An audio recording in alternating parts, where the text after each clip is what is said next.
इस गाने को गाने के बाद खेसारी लाल यादव को हुई थी जेल। 15 साल पहले आया था खेसारी लाल यादव का सानिया मिर्जा वाला भोजपुरी गाना। इस गाने की वजह से खेसारी लाल यादव को जेल भी हो गई थी।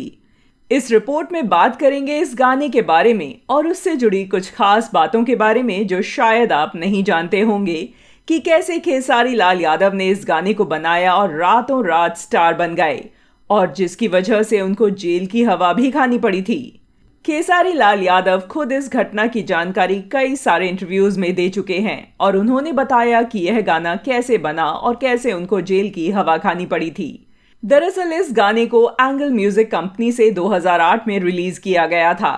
इस गाने में खेसारी लाल यादव ने सानिया मिर्जा के ऊपर कुछ ऐसे शब्द किए थे जिसके कारण यह घटना हुई थी। गाने का टाइटल था सानिया मिर्जा दूल्हा खोज ली। इस समय सानिया मिर्जा की शादी हुई थी शोएब मलिक से, जो कि पाकिस्तान के रहने वाले हैं। उसी को कॉमेडी अंदाज में खेसारी लाल यादव ने गाने के रूप में रिलीज किया था। यह गाना इतना प्रसिद्ध हुआ कि इसकी खबर महिला आयोग तक चली गई।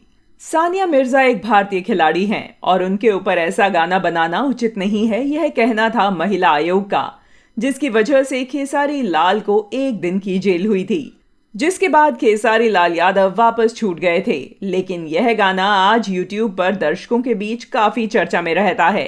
एक बार तो खेसारी लाल यादव जी टीवी के शो में भी सानिया मिर्जा के सामने यह गाना गाए थे। कहीं ना कहीं इसी गाने से खेसारी लाल यादव को पूरे यूपी, बिहार और झारखंड में पहचाना जाने लगा। इसके बाद इनके लगातार एक से बढ़कर एक हिट गाने आने लगे।